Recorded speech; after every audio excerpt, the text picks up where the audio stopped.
page, YouTube channel, where we talk about anything personal credit related, business credit related, finance, investing, cryptocurrency, Bitcoin, Ethereum, Sheep, everything that's on the run right now. We are talking about it. So don't forget to hit that like button, smash the subscribe button, because we're here daily with the content regarding finances and getting that credit right.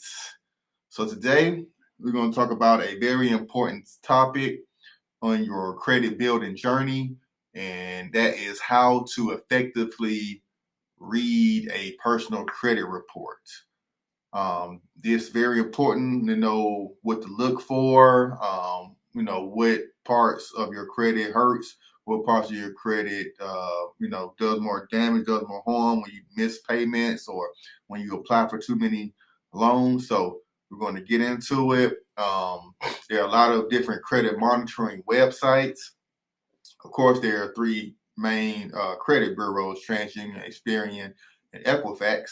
And each one of those bureaus' websites monitors their own, bureau's credit for free. So you can actually sign up for Experian.com for free, Equifax.com for free, as well as Transunion.com for free, and get your FICO score for those particular bureaus. Now, if you want all three, you usually have to pay a little bit more money.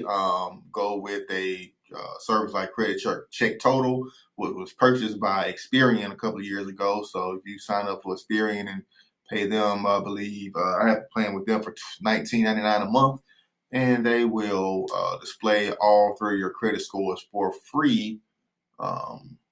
Well, not for free, but you pay for that service. But they will, show all three of those credit scores at least one time in a 30-day period.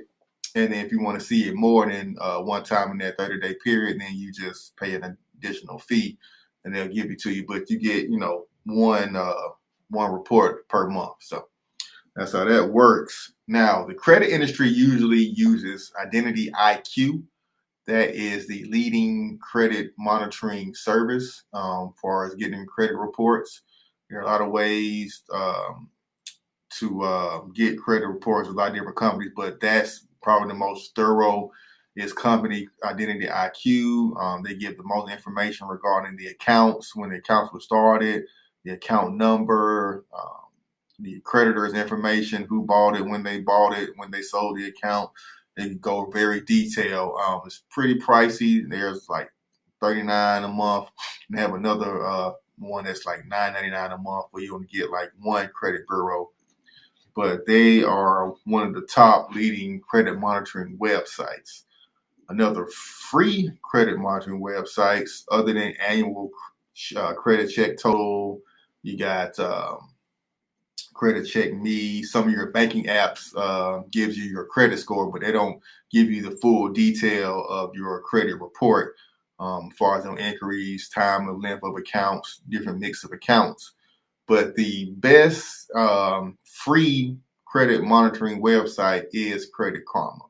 Now, I know a lot of you guys been hearing bad things about Credit Karma, or a lot of your credit repair people or credit monitoring people don't recommend using Credit Karma because they don't show FICO scores, and FICO scores are what majority banks and lenders look for when extending credit. They Credit Karma uses what is called a Vantage score, and the Vantage score model is a little bit different from the FICO score model. Usually the score is a little bit higher than the FICO, but that can all depends on what's on your credit profile. But Credit Karma is one of the best, and it's going to be the one that we're going to look over today. I'm actually going to pull my Credit Karma profile up, and we're going to see my fabulous 750-ish credit score, and we're going to go over my credit report, and hopefully I don't show too many sensitive information. Then we're going to get into it and show you how to read your credit report, know what to look for, and know what to remove to get your credit score higher. So here we go. We are here on the Credit Karma website. I'm going to show you a look at the run around and show you what to look for on the Credit Karma website. Now, like I said earlier, I know that Credit Karma doesn't give FICO scores and it's not accurate, but we're not necessarily concerned with the scores today. We're looking at all the other details on your credit report and knowing what to look for when we are building and repairing our credit. So I'm going to unveil my credit score. You guys ready for my TransUnion and Equifax Vantage scores? Drum roll, please.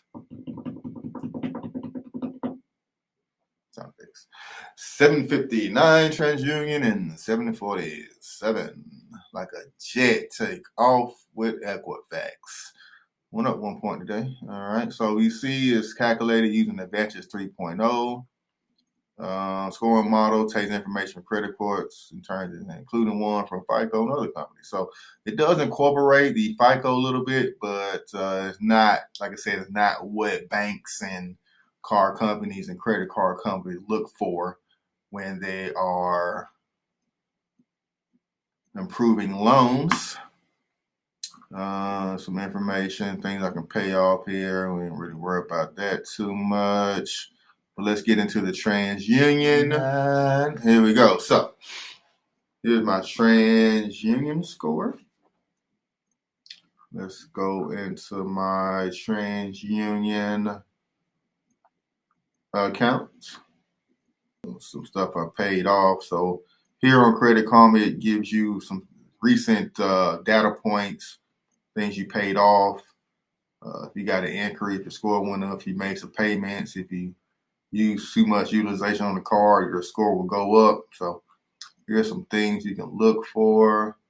Let's go to accounts and the real information we want to get to know. So I have a total of $37,000 from credit cards, some from car loans, student loans, a couple other things of that nature. And here's some accounts I have. So the first would be the credit cards. And here's all the credit cards I have. If you're interested in getting approved and applying for all types of credit cards with high limits like I have, then message me, leave a comment, and I will answer your question regarding anything credit related. So you see my credit limit on this card. It goes into great detail. I'm using 29%, so I'm almost at that 30% mark. So I'm definitely going to pay some debt down on this card. I need to get it below that, below probably 20%. It's going to make a big payment on this one. His report's on the 14th. So then the report also tells you when your payment date and your statement date. So this is the statement date. Now it reports on the 14th every month. So last week it reported. So right before November 14th, I'm going to make a large payment and knock this card down. So that's one of the things you want to look for, when you look at these credit reports, when your statement date, when your payment date is, when your due date is. It reveals all the information. It has some student loan information. When I went back to school to get my master's, some other personal loan, as well as lines of credit. So these two are lines of credit. I'm not using any of the money of the lines of credit right now, so that's why it's at zero. This is a personal loan I took out 3 years ago that I'm about to pay off in full with these crypto gains. Get that off my report. And then here's my car loan that I just recently paid off as of last Friday. But like I said, it hasn't updated. It doesn't update until, I'm not sure when this reports, but last report on the 30th. So on October 30th, this should report that my car loan is paid off in full, because I went ahead and made a full payment of that $5,000 at that time. And you see I got it from Navy Federal. Navy Federal gives awesome low interest credit car loan. So definitely, if you are a Navy Federal member, definitely get approved for a car loan through them. If not, then become one of my credit mentorship clients and I can get you in the door with Navy Federal that way. So Let's go on a recap of reading over your credit score, your credit report. You have a mix of credit card, which is called revolving credit. And you have another mix of installments, with is student loans and other lines of credit. I have no collections, no medical bills, no home loans of that nature. So that's not detailed on that. Now, this is not a good one because I don't have any negative stuff on my credit report. So it's kind of hard to show you, how to read collections and read negative items. But if they did have a collection, they'll be in like a separate section here. You go in, look at the collection, get the date, get the creditor, get the original creditor. So if you had like a K Jeweler card and it went into collections, and Midwest Capital, got the collection, you'll see K Jeweler on one side as the main original creditor, and then Midwest Capital as the collection agency. It's a law that you really don't have to pay collection agency. Once the original creditor sells the debt, you no longer owe it, because you owe K Jeweler, or whoever the original person was. You don't owe that collection company. So one of my advices: never pay for collections. Always fight, always dispute them, and get them off your credit report. And Credit Karma actually has a way for you to actually dispute items inside the actual website or inside the actual app. So once you click on the negative item, and you can click dispute, and it'll dispute it through that particular credit bureau. I don't recommend that. I don't recommend electronic disputes. I always advise people to call in or send letters in. That's the most effective way. But this is, a quick, cheap, and not so effective way of actually doing it through the app. So that's that. So until next time, like I said, don't forget the like button. Don't forget to hit the subscribe button. We are here daily with great credit content. You can go check out one of my earlier videos where I show you how to read a business credit report. So if you're in a business credit building, how to look at that business credit report and know what you need to move up tiers, and what score that most banks and lenders look at, which is Experian Business on that side. So check that out, guys. Until next time, Credit K.